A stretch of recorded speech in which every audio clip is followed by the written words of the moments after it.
Friends, आज जो मैं फर्टिलाइज़र बताने वाली हूँ वह प्लांट के लिए सर्दियों में संजीवनी की तरह काम करता है।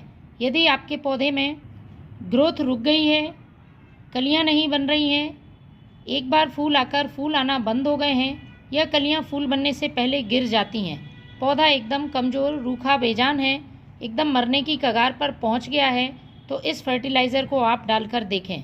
आपको हैरान कर देने वाले रिज़ल्ट मिलेंगे। जिस तरीके से मैंने इस फर्टिलाइज़र को तैयार किया है, यदि उसी तरीके से आप इस फर्टिलाइज़र को बनाते हैं तो आपके पौधों की ये सारी समस्याएं खत्म होंगी। और ये फर्टिलाइज़र सिर्फ फर्टिलाइज़र ही नहीं, एक अच्छे इंसेक्टिसाइड, फंगिसाइड की तरह भी काम करेगा। मिट्टी को उपजाऊ बनाएगा, पौधे की जड़ों को मजबूत करेगा, नाइट्रोजन, पोटेशियम, फॉस्फोरस के साथ साथ कई माइक्रोन्यूट्रिएंट से भरपूर है। लेकिन इस फर्टिलाइज़र को जितना बनाने का तरीका जानना ज़रूरी है, उससे कहीं ज़्यादा इसको पौधे पर यूज़ करने का तरीका मालूम होना चाहिए। इसलिए आप मेरे साथ मेरे वीडियो में लास्ट तक बने रहें, क्योंकि सही तरीके से यदि पौधे पर आप इसका इस्तेमाल नहीं करते हैं तो पौधे को इसके नुकसान भी हो सकते हैं। पूरी तरह से ऑर्गेनिक फर्टिलाइज़र है, इसलिए पौधे पर लंबे समय तक अपना प्रभाव दिखाता है, पौधे लगातार ग्रोथ करते हैं। सर्दियों में सभी पौधों के लिए इस फर्टिलाइज़र को एक बार डालना बहुत ज़रूरी है। अलग अलग पौधों के लिए अलग अलग फर्टिलाइज़र बनाने में हमारा समय खर्च होता है और हमें बहुत ज़्यादा सोचना पड़ता है, लेकिन इस फर्टिलाइज़र को आप अपने सभी प्लांट्स में समान रूप से यूज़ कर सकते हैं, सभी के लिए उपयोगी है। सर्दियों के फूलों वाले पौधे यदि अभी भी कलियां बनाना शुरू नहीं किया है या उनमें ग्रोथ नहीं हो रही है, पत्तियां पीली पड़ रही हैं, तो इस समय नवंबर के महीने में आप इस फर्टिलाइज़र का यूज़ करें। आने वाली तेज़ सर्दियों में भी पौधे हरे भरे रहेंगे। यूँ तो सरसों की खली का फर्टिलाइज़र हम अपने प्लांट्स पर डालते रहते हैं, लेकिन फ्रेंड्स, सही तरीके से यदि आप इसका इस्तेमाल नहीं करते हैं तो पौधे को इसके नुकसान होते हैं और जो फ़ायदा देखने को मिलना चाहिए वह फ़ायदा देखने को नहीं मिलता है। तो आज मैं कुछ अलग तरीके से ये सरसों की खली का फर्टिलाइज़र बनाने वाली हूँ। इसकी तासीर गर्म होती है, इसलिए सर्दियों में ये पौधे के लिए बहुत ही उपयोगी है। इसका एक मैं लिक्विड फर्टिलाइज़र बनाऊंगी, इसलिए फर्टिलाइज़र बनाने के साथ साथ आपको इसको डालते समय कुछ सावधानियां रखनी होंगी। सबसे पहली बात, ये फर्टिलाइज़र आपको पूरी तरह से फर्मेंट होने के बाद ही अपने प्लांट पर यूज़ करना है। आगे मैं आपको बताऊंगी कि किस तरह से इसे फर्मेंट करना है। दूसरी बात, बिना डाइल्यूट करे आपको इस फर्टिलाइज़र का अपने पौधों पर यूज़ नहीं करना है, वरना पौधे की जड़ें जल सकती हैं या पत्ते खराब हो सकते हैं। इस फर्टिलाइज़र का आपको अपने प्लांट पर स्प्रे नहीं करना है, डायरेक्ट सॉइल में यूज़ करना है। बहुत तेज़ धूप में इसका यूज़ ना करें, लेकिन मिट्टी को गीला नहीं रखना है, मिट्टी ड्राई होनी चाहिए।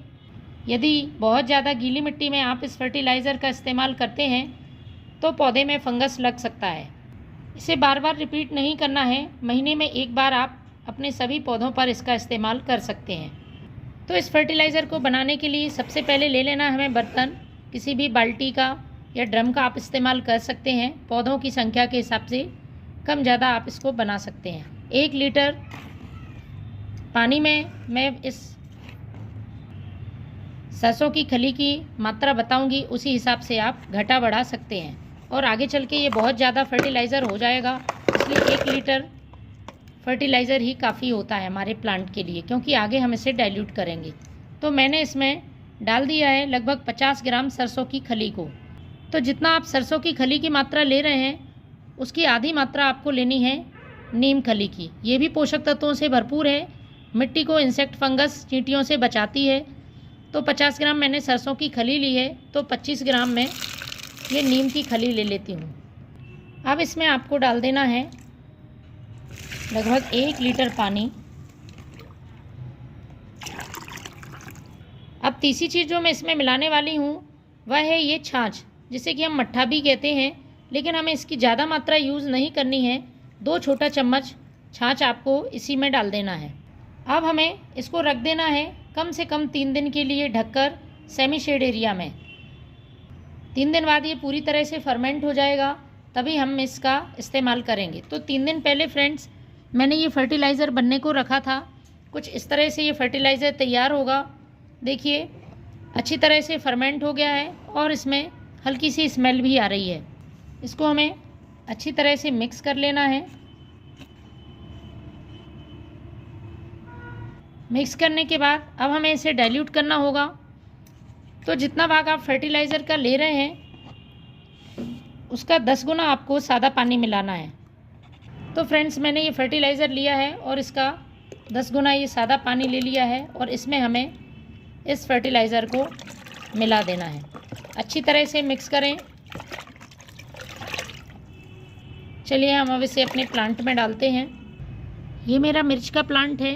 फ्रेंड्स देखिए इसमें मिर्च भी लगी हुई है और फ्लावरिंग भी हो रही है और ये 3 से 4 साल पुराना प्लांट है। लगातार मिर्च दे रहा है क्योंकि मैं इसमें इस तरह के फर्टिलाइज़र यूज़ करती रहती हूँ।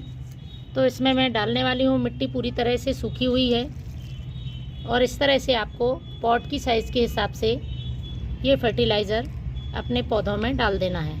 ड्रेनेज होल से बाहर नहीं निकलना चाहिए। तो इस तरह से आप अपने सभी प्लांट्स में यूज़ करें। महीने में एक बार इसका इस्तेमाल ज़रूर करें, विशेषकर सर्दियों में। Thank you.